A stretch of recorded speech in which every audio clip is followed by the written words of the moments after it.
packaging, there is that perfect balance in the beginning. That again, we always say this: you can't. We're not in the business to please everybody. We're looking to get started and figure out where the best audience is to get started with. And so I'll treat packaging in that same category and say that, our method is this: we have to have packaging that looks amazing. It needs to look retail ready, even though we might not be retail ready. And we talked about this the other day. We had a client that called and said, why do we put a little hang tab on the packaging when we're in retail? When we're selling online, there's no, yeah. And so what was our comment to that? Well, because at some point you're going to want to go to retail and you want to have packaging that's retail ready.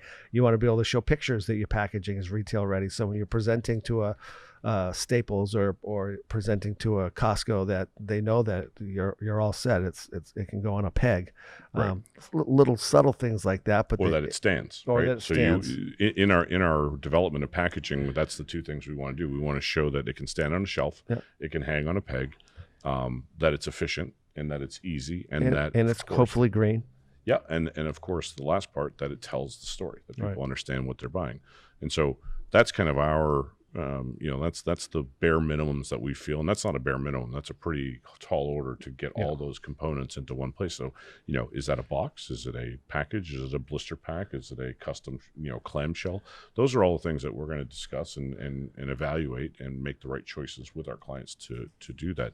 But again, I'll put it, just one more comment that we said in today's environment with COVID and everything else, and trade shows being shut down for the last year.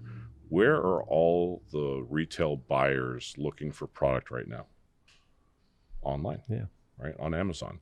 So if they take a look at your product and it doesn't have a simple hang tab on it, and they feel that's the right point, they're probably not going to call you, because they're going to say it's too much work to get you to repackage. Well, you're not ready. You're not ready, You're not and that's ready, more important. Is that you didn't think of this, right? So again, this is where. I don't ever believe that there's perfect packaging. I think in order to make perfect packaging, you have to make perfect packaging for that environment. And that's easy for us. Like if Walmart said they wanted a completely different package for the product in a certain way, how hard is that for us? Right. Not at easy. all. It's very easy. Yeah. And again, we always talk about ordering. That first order is a small order anyway. So that first order is going to sell relatively fast. And we're working now, thinking about the second round of products, and that might be packaged a little bit differently, because we might have a retail opportunity at that point. So I'll say what we do create here, and we do a really good job on that, is what we call, or I'll coin it for the first time on the podcast. It's a one size fits most packaging system, meaning it works for online. It works to capture a retailer's attention. It works to say, these guys are ready. They've thought of it all. And we can always make iterations and customizations to even better fit whatever environment is giving you the opportunity to sell your product to. Correct. Yeah.